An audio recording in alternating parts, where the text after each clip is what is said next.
आज मी तुम्हाला गावच्या पद्धतीने बोंबलाचा रस्सा बनवून दाखवणार आहे।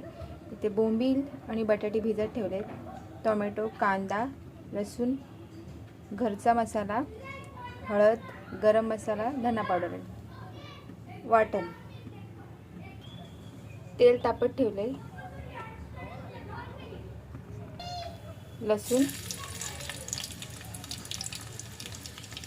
कांदा,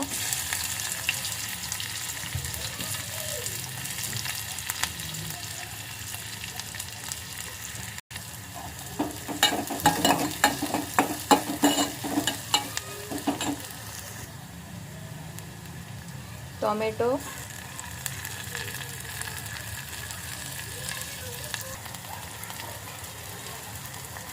थोडंसं मीठ,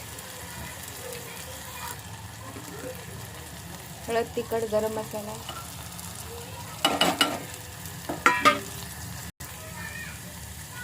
थोडंसं पाणी टाकायचं।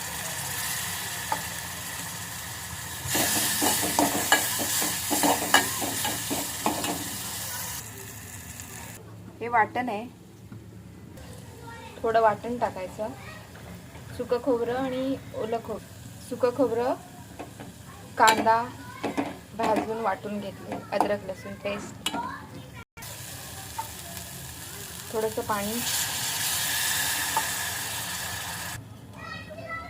5 मिनिटं झाकून ठेवायचं।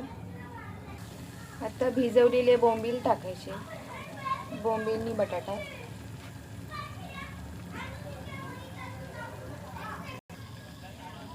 मिक्स करायचं।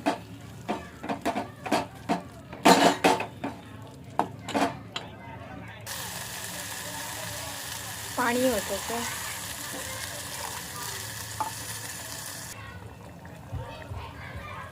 चवीपुरतं मीठ टाकायचं। आता झाकण ठेवून 10 मिनिटं शिजवायला ठेवायचं। थोडं कोकम टाकायचं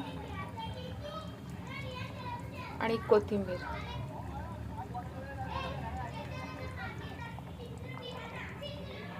हे तयार झाले बोंबील रस्सा।